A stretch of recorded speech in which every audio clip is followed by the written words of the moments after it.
Hello, everyone. My name is Jared. I'm one of the team members here at Podcast Movement, and it's a great honor today to have Alex Sanfilippo, who's a co-founder of Podmatch.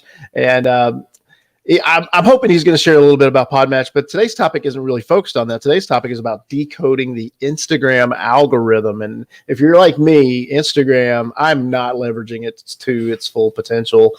And so someone like Alex is going to really help me out today, and hopefully you as well. So Alex, first of all, for those that don't know you, if you would just give like a brief intro and tell us a little bit about you and what you're doing with Podmatch, and then we'll just dive into the topic of Instagram. Yeah, for sure. First off, Jared, thank you again for having me. It means a ton to be here. So I will just actually have a slide with my logo and stuff on it. So I'll just kind of dive straight into that. But real quick, talking about decoding the Instagram algorithm for podcasters. This is a topic I'm passionate about, so I'm really looking forward to getting into that. But first and foremost, I want to say thank you to Jared, Shannon, and the rest of the Podcast Movement team for having me today. This is seriously an honor. I'm humbled to be here and really excited to share with everybody today. So thank you so much for that. As Jared said, you actually got my last name right. Sanfilippo is my last name. I've heard everything from San Francisco, and I just leave it uncorrected at this point. So Alex Sanfilippo is my name. I'm the host of a podcast called Creating a Brand. It's for early stage entrepreneurs, and it helps them make that first or their next step in their business the right one. So if they have like a side hustle, they want to take it full time, or maybe they're part of a startup, they're not really sure what to do next. The idea is to help them with that. And I do that by bringing on subject matter experts, authors, and speakers in the space of entrepreneurship that can really help them make it that first or next move the right one. Additionally, as Jared said, I'm also the founder of podmatch.com. It's a free service that connects podcast guests and hosts together for ideal interviews. It works very similar to like an online dating style app. So basically, if you're a podcast host, you say, here's what I'm looking for in a guest. And if you're a guest, you say, here's what I'm looking for, or here's what I can talk about on a podcast. And it'll basically kind of look at, I think it's 38 different things and kind of match people together. So that's Podmatch. And if anyone's interested in that, feel free to check it out. I'm not going to talk about that anymore because I'm here leveraging a platform. I want to respect that. So anyway, Jared, am I good to go? I think you already jumped off here. So it looks like I'm good. We are good. So we're going to talk Instagram. Go for it. Let's do it. Here we go. Cool. All right. Thanks again. I appreciate it. So decoding the Instagram algorithm is what I'm going to be talking about here today. And first off, I think it's important to start off with some stats. I don't do too much of it, but I just pulled this from Backlinko, I think is what it's called, backlinko.com. And they say there's 1 million monthly users, which is like crazy, right? Could you imagine being the person that created something that 1 billion people use every month? It's like insane. Anyway, and the engagement rate, so if you look at an average, it's 0.96%, and 58% of all people that are on Instagram are actually visiting links, which I found to be very interesting that many people actually click off of Instagram. I know I'm one who does it as well, but I just wasn't sure if I was part of the norm or not. So these stats are kind of interesting to share because that engagement rate being so low, we're all fighting for that 1%, which I just think is kind of funny that all of us are like, man, I got to get my engagement up, and we're just shooting for 1%. It's kind of wild. But anyway, here's what the question really becomes. How can I effectively grow my podcast audience using Instagram? And so today I'm going to actually share 3 ranking factors with you, the 3 most important things that go into actually ranking a podcast and helping it grow a little bit more using Instagram. So quick disclaimer here, I don't use Instagram very much. And I have a lot of clients that I've used it with in the past, but here's why it's okay that I don't use this. As podcasters, we have to go where our audience is, not where we want to be, and not where others have told us we should be hanging out. So for me, Instagram is great, but nothing gets even close to LinkedIn. That's where my audience is at. That's where they're hanging out. And it's basically something like, 20x what I get on Instagram, even on a good day. Example, I posted something on Instagram about a year ago that got like 100 or so likes, and the engagement showed me it reached like almost 1,000 people. I posted the same thing at the same time on my LinkedIn, and it had 38,000 people actually engaged with it and sent messages and things like that. So there's the difference in how many people actually engage for me. And again, for you, you just have to decide, okay, is Instagram even the right place to be? And again, you cannot follow a framework. Well, this person does it, so I should do it too. That is not how it works. You have to decide, is this the right fit for me? Now, with that said, I will teach you a little bit here today about how to actually leverage it correctly. So if you're saying, well, I still want to use it, or I know I should be using it, that's great. We'll talk about this a little bit. So I have to get a sip of water. I'm going to do that a lot throughout this, because I will not make it all the way through without water. All right, so why I'm talking about this today, wow, you can't even see my face anymore. I'm talking about this because this was actually something that was released by Instagram and Facebook themselves. So this is a picture right here that was taken by a TechCrunch reporter. So TechCrunch, the actual company, because Instagram, as actually Mark Zuckerberg himself said, hey, invite some reporters in to talk about how Instagram works exactly, like to share everything. And this was around the time that he was actually getting called up in by the government. Like Zuckerberg had to go talk about what he was doing with Facebook. So he just decided, hey, let's get the algorithm out there so everyone understands how it works, so it doesn't look like we're hiding anything, because I don't want to go through this again, is more or less what he was saying.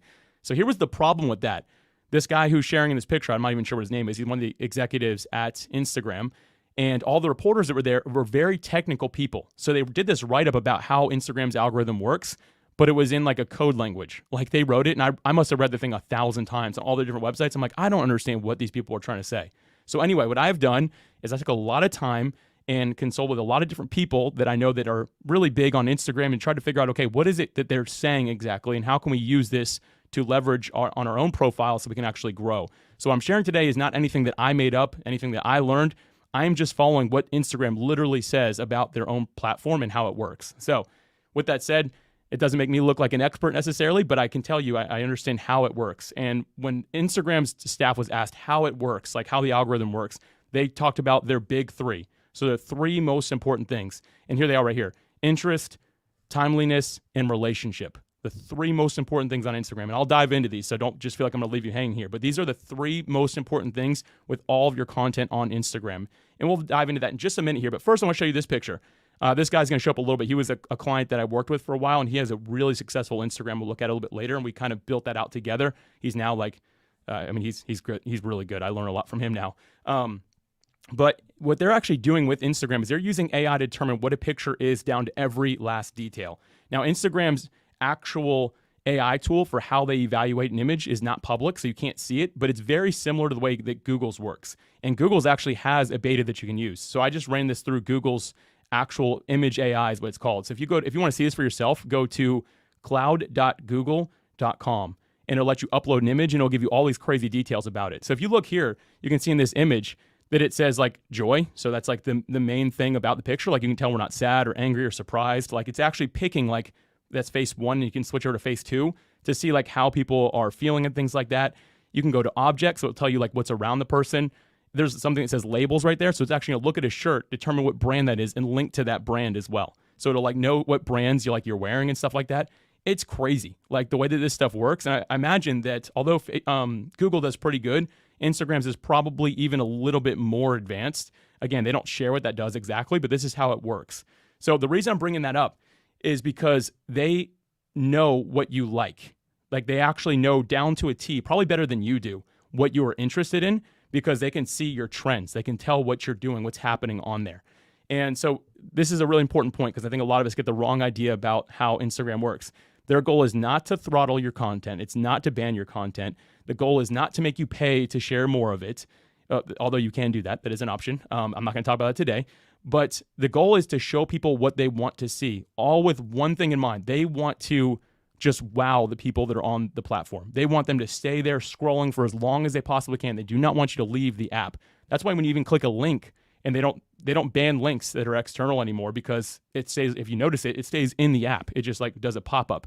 You're still in their app. And Instagram's one sole purpose is to make sure that you are delighted and enjoying the experience and staying there as long as you possibly can. So keep that in mind. The algorithm is not against you. There's nothing that does to fight you. I know that some people think like you get into politics and religion and stuff like that. Like I'm not going to get into that today. Of course, Jared would kick me off stage right now. But for the most part, they're not doing anything to really throttle what you're doing or ban it. They want, again, people to really be delighted with what they're looking at and stay on the platform as long as possible. And they're using this AI tool to determine what you want to see. So that leads me right into this ranking signal number one. The most important thing is interest. So Instagram predicts how much you care about a post. And I'm getting more water. It's funny, when I'm on this side of the mic, that feels like it was a really long time. So I hope I give you time to think about this first point here. Interest is what we're talking about here. So Instagram, again, using that same tool I just showed you, they're predicting, okay, how much does this person actually like this content? And that is determined in a couple ways that we'll get into. And I'll show you that in a second here. But you want to make sure that your content, first and foremost, is interesting and that people actually want to engage with it. Like, is it something that people are just going to scroll right past, or are they going to stop? And then you need to ask yourself, like, why would they stop with my content? Always ask yourself that, like, why would they stop? What would make somebody want to look at this for longer? And so I have a couple examples for you here. This is from my own personal Instagram, which, by the way, I don't have like a lot of followers, like maybe 17 or 1800 or something like that. And I use it as a test bed a lot. Like I'm always testing things, trying to figure out what it does. So I decided to post this picture. This was about a podcast episode. It's a picture of Jeff Goins. It has like a link to where you can look at or listen to the episode. Had a quote from him I thought was really good. It got, 14 likes, and that first one there is me. So 13, right? 13 or 14 likes is what it got. And that's just not interesting. Now I know that. Like that content is not interesting to the people who follow me. Now, same Instagram account.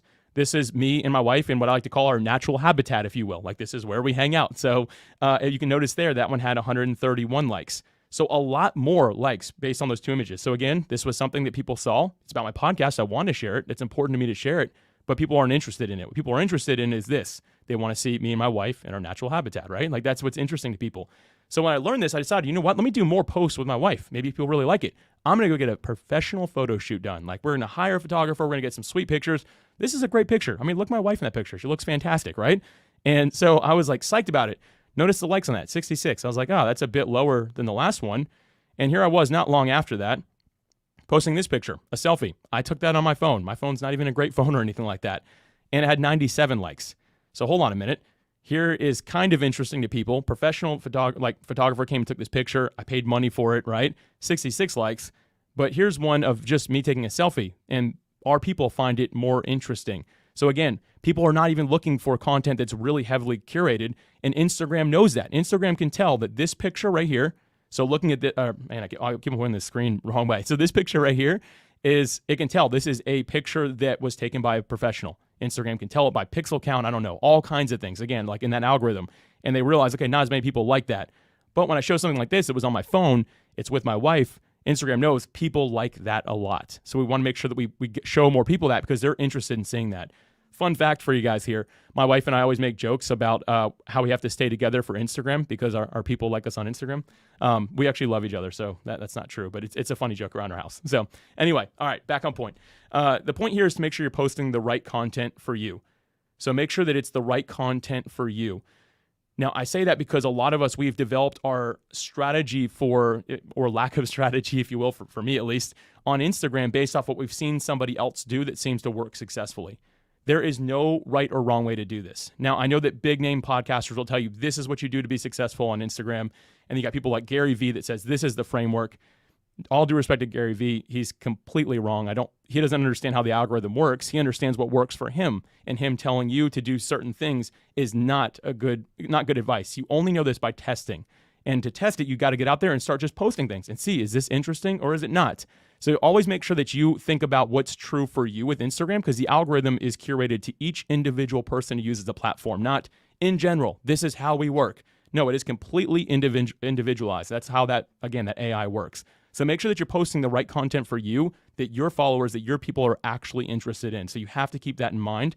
And again, just to recap that one, that first ranking factor is interest. So what do you think now that I've talked about this a little bit? I don't know if I can see the comments here, but what do you all think is the primary factor in determining if you're interested in a post or not? Does anybody have any thoughts on this? I can't actually see the public chat. So I'm just going to trust as people are doing them. I'll give you a second. Think about it. What do you think the primary factor is in determining if you're interested in a post or not? I'm imagining that many people, because I can't see it right now, but I'm imagining that many people are saying maybe likes, comments, shares, sharing it to somebody else in a DM. Like that kind of shows that you're interested, right? Those are all great and important factors, but it's not actually the number one thing. The number one thing is screen time. Screen time is the number one thing, which simply means, here's my phone. If I'm scrolling through Instagram right here, just kind of scrolling away, right? Looking at everything, and then I stop. I look at that one for a minute, I scroll down a little bit, I read the description, which, by the way, little hack for you here, the description counts as the actual post itself. As long as it's in your either picture or the description portion, Instagram considers that people looking at your image. So people start reading in it, they decide to leave a comment, they go back up and see what some other people said. That screen time is considered the most valuable thing by Instagram. Because again, if they don't care if you like it and then just keep on scrolling because you might leave. But if you stay on something, you're like, wow, I like this. This is interesting to me. If people are actually doing that on your content, even if they don't like it, even if they decide not to engage with it at all, Instagram looks at that as more valuable than anything else on the platform. And that's why people are like, oh, video performs way better, or Reels performs way better. It's not necessarily true. It's just that there's a better chance of people engaging longer with video or reels because it kind of grabs and keeps you there for a second.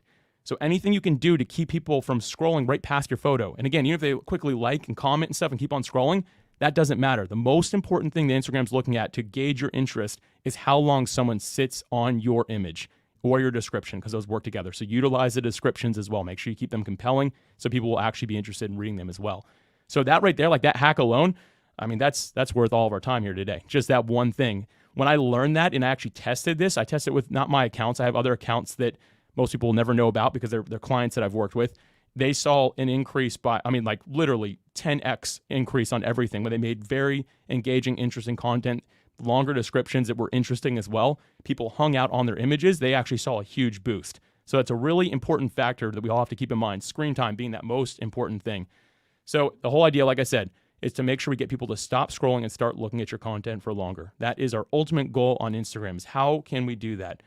So there's a few things I always say to people on this point is you have to just follow what I call the 3 R's of content. It needs to be real, raw, and relevant.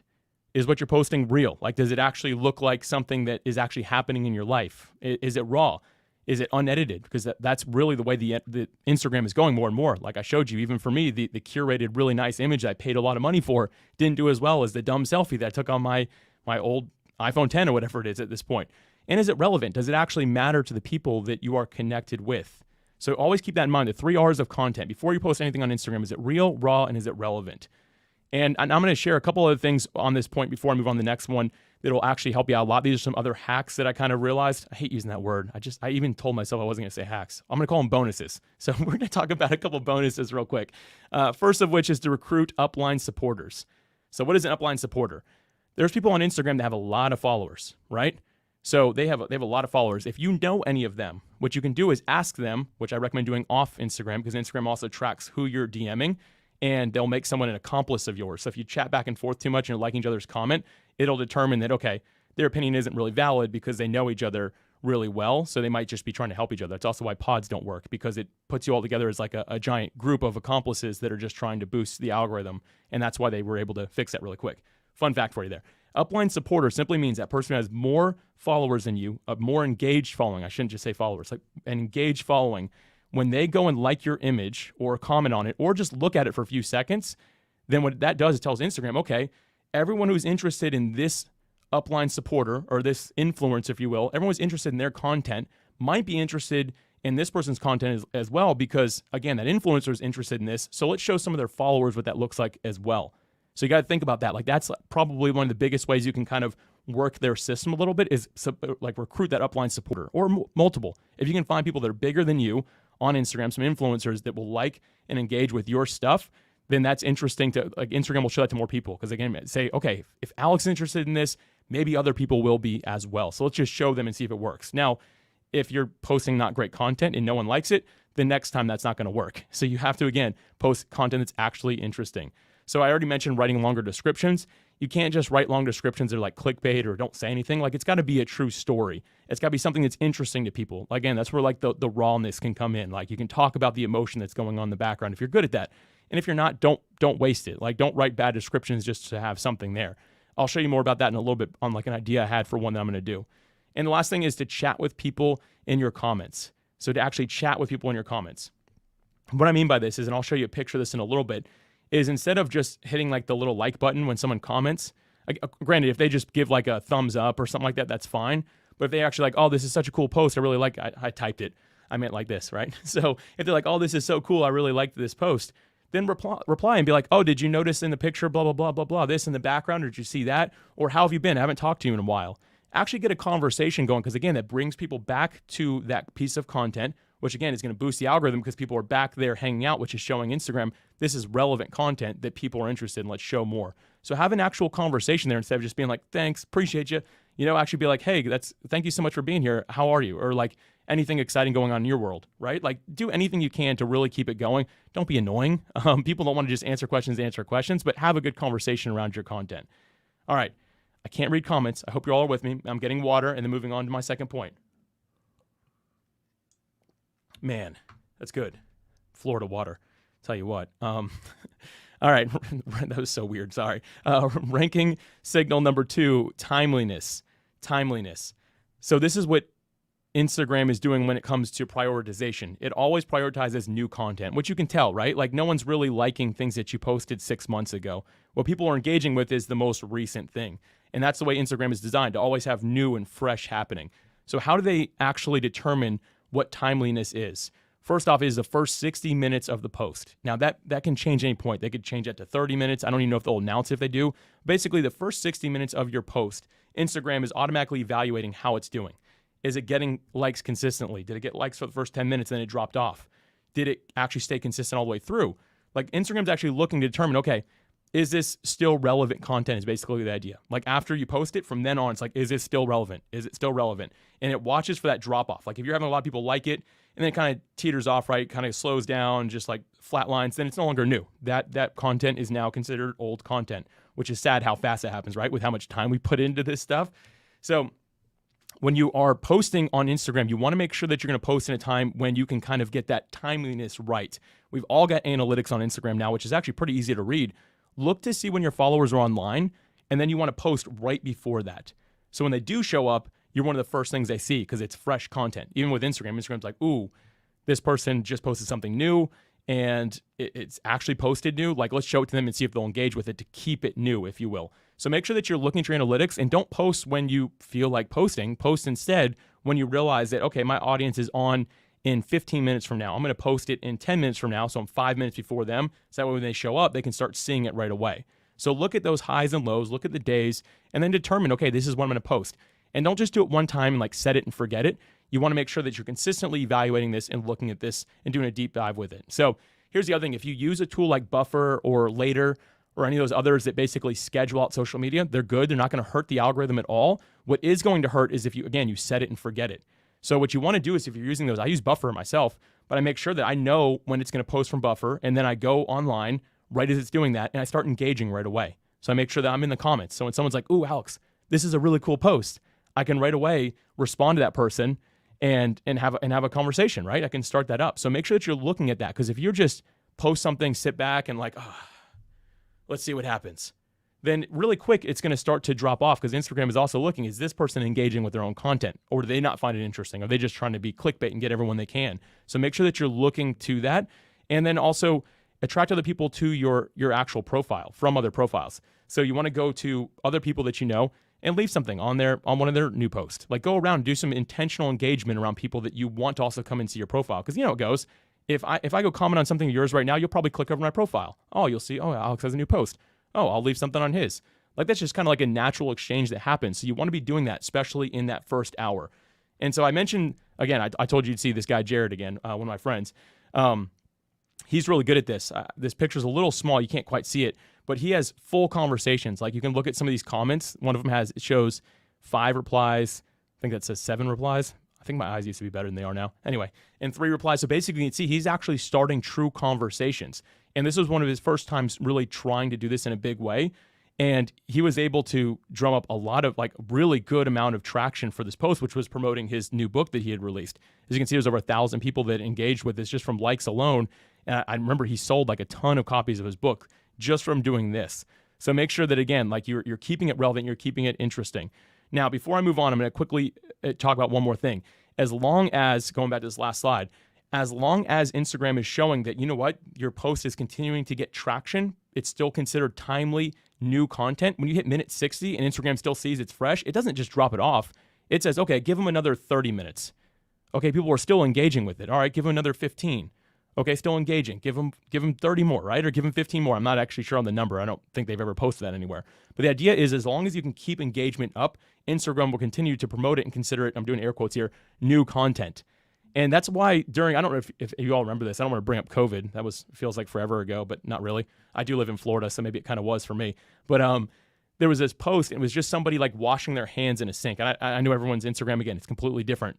But I remember seeing it a lot. It was like kind of a view from like in the sink almost, like it was really high definition, really great. That image circled around for weeks from the same person. That's because engagement stayed up the whole time. So for weeks, it was considered brand new content that people were still discovering and still seeing because interest stayed up for so long. Now, at some point, we we're all like, oh, cool, wash your hands, it's COVID, to being like, oh my gosh, I'm never leaving my house again, don't like that picture. And that's when it dropped off because it was no longer new, interesting content. So again, you want to make sure that you're engaging, doing what you can to keep timeliness up on your content, because the longer it stays new, it's relevant and it'll be shown to more people. All right, water, then move on to the third point here. All right, ranking signal number 3, relationship. So Instagram's algorithm is going to determine your relationship with others. So who are the people that are always liking your content? Who are the people that you're actually in pictures with? So it's going to look at all those type of things. And this includes everything. So it includes like DMs, comments, includes pictures together, searches, mentions, all these type of things. Instagram is basically taking all that information and saying, okay, Alex actually takes pictures with his buddy Jared a lot. So he's probably close to him outside of Instagram. So like we now know that. So they're probably gonna be interested in the same things as long as it's in the same area that they live. So it's Jacksonville, Florida. Cool. We're gonna show him both of them more Jacksonville, Florida stuff. There's all kinds of factors that go into account here. What's really important to remember is that it's looking at that relationship. So you want to build relationships. So I have a really big secret to growth here. You ready? Focus on relationships, not reach. Focus on relationships, not reach. This is like my big secret here. So many of us were just after that next follower, right? We're like, oh, I just need to get that one more follower. And when we like get that follower, we're like, done, check, got that one. Move on to the next one, get another one. We're not actually doing anything to nurture that relationship. Instead, we're just after one more. And you'll notice that some people are great at this. I mean, they make great clickbait and stuff like that, and they have a ton of followers. I have an account that I tested this with, and I have a few thousand followers on it, and almost zero engagement because all I did on that intentionally was go after more followers. They're not interested in what I'm doing. They just decided, okay, I'll follow this guy. Maybe he has something interesting one day. I don't ever have anything interesting on that page. The whole point was just seeing if I could get people to follow it. And the truth is, I don't have any engagement. It's never even converted any sort of business for me at all. On the flip side, if instead I get a follower and I immediately start engaging with them, going to their page, saying, hey, thanks for following me, appreciate it. Or, hey, I'm going to tag you in my next picture. All those type of things is nurturing that relationship, and Instagram is looking at that. Therefore, it's going to show that, okay, because basically, let me backtrack a little bit there. Just because Instagram sees you're following somebody doesn't mean you're interested in them. It just means you're following them. So it's never going to show you that content because we all follow people that we literally never see anything they post because Instagram knows, oh, you just follow that person to follow them. Like you're not actually interested. But when you start that relationship back and forth, you're going to start showing up for that person a lot. I have one friend who did this really well. He modeled this perfectly. He's like in the top 3 people I see every time I log into Instagram because he's always sending me messages. He's always tagging me and stuff. And I actually engage with it because he's interesting. He's a cool guy. It's like I'm always going back and forth with this guy. And because of that, when he's someone who I didn't even know a year ago, he is consistently in the top 3 of like the stories, and his posts are always showing up for me because, again, he took the time to actually build the relationship instead of just like, okay, I got Alex, move on to the next person, right? Instead of doing that, he decided I'm going to actually nurture that relationship. So again, that being my big hack there is to make sure that you're really going after and nurturing those relationships instead of just trying to get more followers. So another thing you can do is there's people, we talked about uplines earlier, there's people that you would like to connect with, right? Start engaging with their content. Start reaching out to them. Again, not to get the one more follower, but to actually say, you know what? I want to align more with this person's brand because I think that would help both of us out. It'd be a mutual beneficial relationship if we could actually make it work. So sometimes that just takes you being the first one to reach out. Tag them in some of your photos, some of your images. Again, if it makes sense, don't just be annoying like that because that doesn't help. It's got to be interesting. They have to start engaging with it to actually show up back and forth. So make sure that you're really thinking about that. Like make a list of the people, okay, I want to engage with this person because, have a good reason, because, not because they're famous and they'll help me grow. No, because you know what? I think that we could actually align really well and we could help each other's accounts grow. So make sure that you're building those relationships with the right people for you. Make a list to do that and it'll really help you a lot. All right, moving along here. I've talked for a long time, guys. This is like longer than my normal talks, but I'm getting pretty close to being finished here. So this is the next thing is you want to actually include a call to engage in your content. This is how you also build a relationship. At the end of your post, like the actual description part, or if it's really short, just have a question, but make sure you have some sort of question or make a game out of it or create a challenge of some sort, right? Like if you use clickbait words, it's not that great. Like you actually just want to have a question, not like leave a comment and tell me this. You just want to be like, what's your favorite color, right? That's a terrible question. Don't use that one. Or like, what's your favorite podcast episode from the last year of my show? That's a more interesting one. You might actually get some people to engage in there. And again, that's going to build a relationship as long as you have some dialogue back and forth with that. So always have a call to engage in your content because again, that's how you develop the the actual relationship. You're inviting people in instead of just being like, here's all my stuff. You're saying, hey, tell me what you think. I want to hear from you. And that's really, again, going to build that relationship more. All right. Water. All right. So this is the big problem for podcasters on Instagram. This is huge. We're about to get into here. And I mean, no disrespect by this because I fall into this category as well. But are you ready for this? This is the big problem that podcasters have on Instagram. And here it is. We're not interesting, timely, or relational. And I know it hurts and it's harsh, but it is really true. We're not interesting, timely, or relational. And I'll explain why I say that. We post content that is promotional about our episodes that are coming out, or a quote from the episode with graphics. Again, super guilty of this. Like, we're posting all this stuff just to basically get the word out about a new podcast episode or about our show in general. Like, that's what we're consistently doing. And typically, it's a lot of blank space with some colors behind it and some little pictures and a lot of words.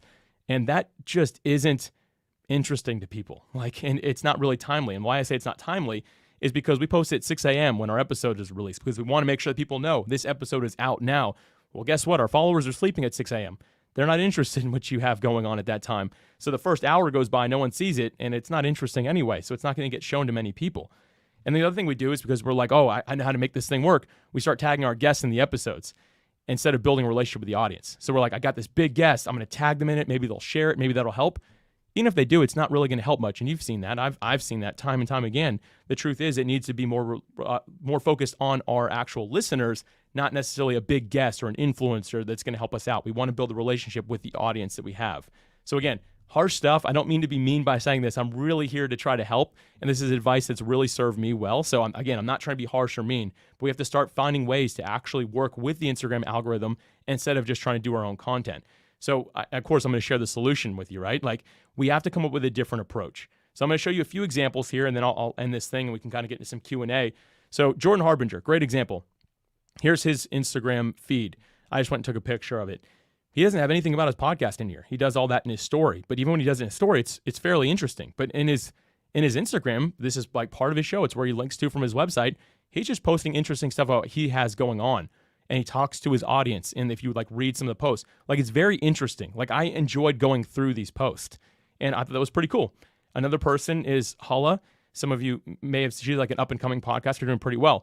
She has a good mix. She definitely posts about her actual episodes. If you go look at her feed, you'll notice that she has something about her episodes. She does it in a creative way, kind of like the, I don't know what to call it, like cartoon graphic type of thing. It's more interesting, but even if you look at it, you'll notice her engagement is way low in comparison when she posts a picture of herself versus a picture of something that's promoting an episode. You can see the difference in it, but she does fairly well because of the mix. And here's my feed, which does on Creating a Brand, which I just totally use as a test. So this is for my podcast. It gets really bad engagement. But if you notice, let's go back through these feeds. We're all addicted to our feed, right? Like, many of us were like, I want my feed to look good. Jordan Harbinger's feed doesn't look good. Hala's looks okay, I suppose. Mine looks awesome. But guess what? I have the worst engagement of all those. So it shows, once again, what's my focus, what's my priority? Is it me making a pretty feed? Because that's not serving anyone other than maybe myself and just a little bit of ego that I have, right? So we have to think about, okay, I have to stop making this about me. It's no longer about the feed. It's about what I can actually do to help the people that are listening to my podcast. I'm going to show you a few more examples here.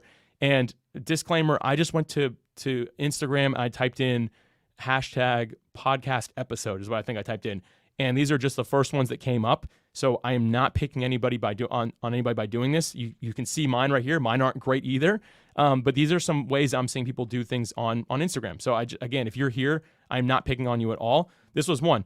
This was posted in an hour before I looked at it, and it had 2 likes. But here's the thing. Again, it's a promotional piece of content. Like, that's not interesting. Like, and again, I'm not being mean, but that's just not really that interesting. Here's somebody else who posted one around the same time. That's pretty cool, right? So wait, we went from, what was that? That was 2 likes to 62 likes. And maybe this person had a little bit more of a following, but that's a more interesting picture because that's someone like in their natural habitat, like I talked about earlier, right? This is a podcaster. I know that she's a podcaster, and something creative that she did I liked is the next slide over is more of the promotional one, but she started with a picture of herself smiling in front of a microphone that we all know that she's in front of a lot. This was more interesting. You can tell by the engagement. People were actually curious about it. So that's a right and a wrong way to do it. And here's another one, again, not picking on anybody. This image here, I don't know who Aaron is. It's not interesting. Like, it's just, it feels like promotional content, right? And it had 3 likes, so it kind of shows that. here's a post that I'm getting ready to do to kind of test something different. And I took it right before I started this. So here's my idea. So you can see I'm holding my phone and I'm pointing at a picture there, right? And in the caption, I'm actually going to talk about why I set that as my phone background 2 years ago. And today's guest that I released an episode with is actually the reason I did that in the first place. Like, I'll find a great way to word it. That wasn't very good. But the idea is I'll actually word it really well. And people might be like, oh, wow, that's interesting. Like, Alex has had that background on his phone for 2 years because of today's guest. And he just met him today. Like, that's really cool. So that's something interesting that we can think about there. Additionally, with that, like here's that same, it's Guy Wench. And if anyone's interested, you can go to creatingabrand.com/106 to listen to that episode. Phenomenal episode. But anyway, this was another fun image that we did. Instead of just me making like a big graphic for it, I decided, hey man, let's take a selfie while we're on Squadcast. And he's like, oh, let's fist bump in it. I'm like, cool. So we did that. That would probably get somebody to stop scrolling more than just me showing a little picture of him and titling out the episode, right? So like, that's something we got to think about again, is how can we make this more interesting? So here it is. My final piece of advice for you, and this is what I want to leave you with, and I'll bring Jared back on, is that we have to start thinking that less is more. We don't need to post as much content as we think we need to. We don't need to spend all the time on Canva or whatever tool we use to just make the most beautiful graphics we ever can. People are interested in real, raw, and relevant. Take a selfie. Like if I took a picture right here, right now, posted it this way, you could see the computer behind me, all of my gear right here. People would stop scrolling because they're like, oh, wow, this is where Alex podcasts. That's really cool. But again, if I just post a picture with some a green background, right, and some text on it, like people aren't going to stop for that. And we think we have to take all this time to build this stuff. In reality, it's not really serving us at all or our listeners. So we have to start thinking more creatively.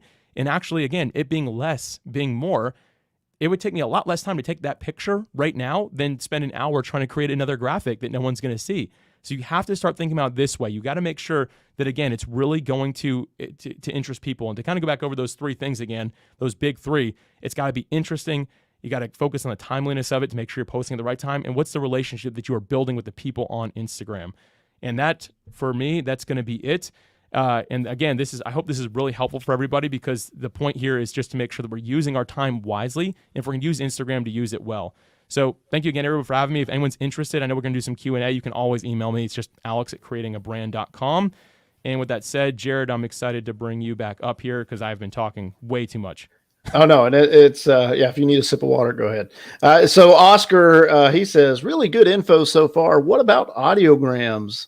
Alex, what about audiograms? So I'm testing audiograms. That's a really good point, Oscar. I'm glad you brought that up. So I've found that sometimes they work really well and other times they don't. But I'm realizing that if you have a like a closed captioning or like subtitles in it that switch over, more people will stay and watch it, because many people aren't going to unmute because they're wherever they are, right? Most people just kind of listen to, or I shouldn't say listen, they watch Instagram on mute. So if it's just like a sound wave going by, people aren't going to sit there and look at it for too long. They may look at it for a second and read it. But if you have the captioning on it and it's showing what the guest is saying or what you're saying, then people will hang around longer. And I'm just now testing this out. And I actually figured out that Headliner, I think it's headliner.app is the website if you're not using it. They actually have free closed captioning that you can add. It's like 10 minutes a month for free. And for me, my audiograms, I do one a week and they're 1 minute long. So, I mean, I don't mind paying for it, but I'm just saying most of us can actually get that for free. So keep that in mind as well.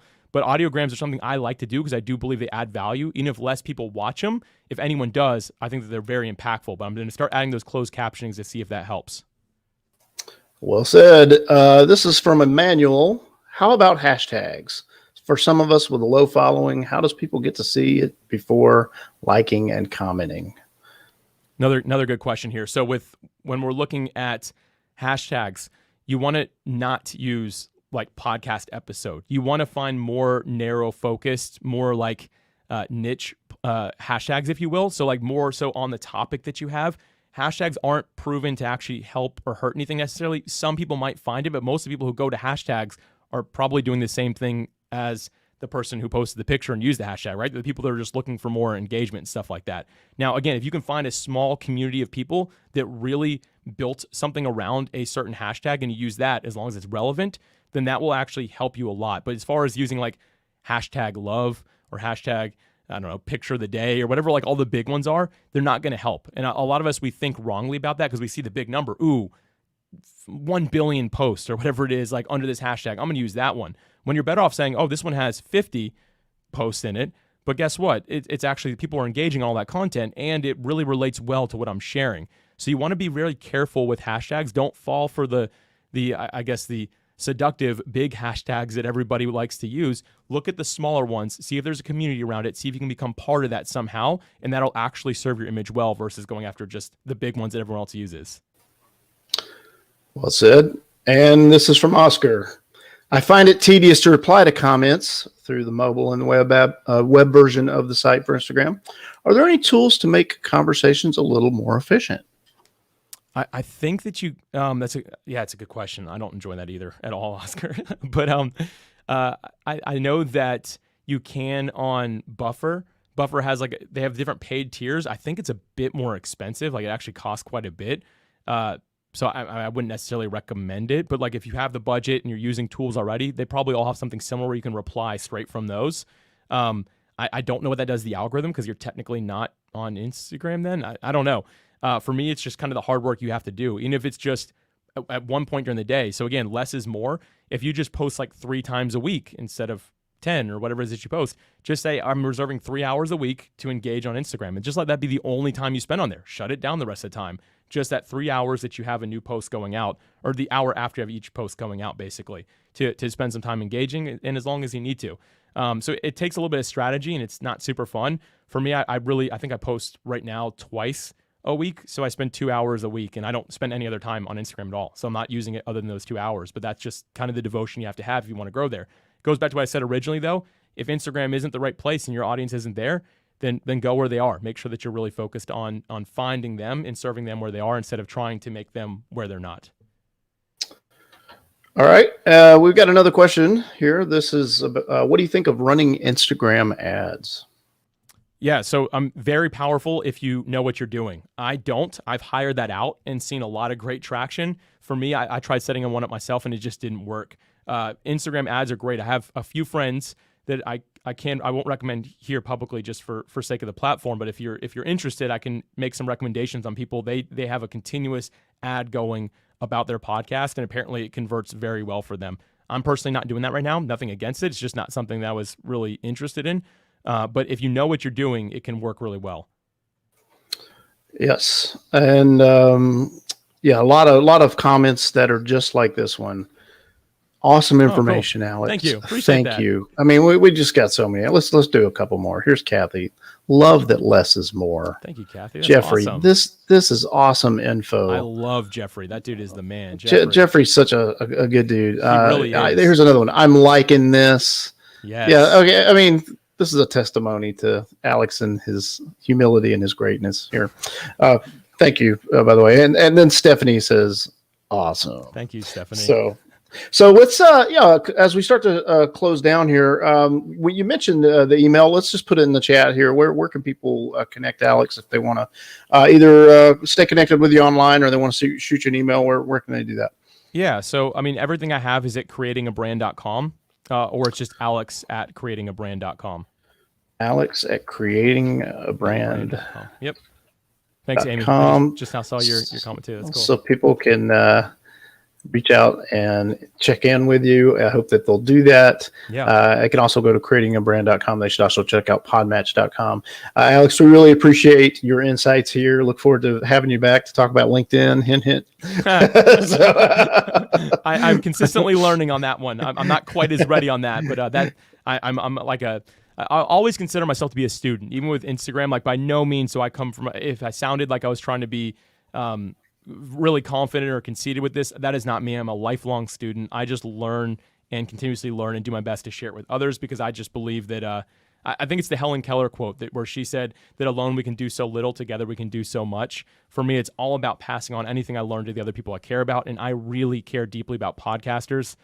People in podcasting have just really helped me so much in my own journey. So I just do everything I can to always give back. So always a student, but always happy to help and share. And Jared, I really appreciate you again of just blessing me with this platform today. Oh man, we've had a blast. Look forward to doing it again. And Alex, thank you for being just a very generous member of the community. And hope people will check out what you're up to again at podmatch.com and creatingabrand.com. And yeah, we'll go ahead and close it out. Thank you everyone for joining us. And hopefully some of us can hang out in Nashville in August. But even if we can't, I'm there. Catch you. Okay. Well then, Alex. Yeah. Hopefully, and get a selfie on Instagram and get like 60 plus likes. That would be amazing. All right, man. We'll let you go. We appreciate everyone. Thank you so much. Take care, everybody. Appreciate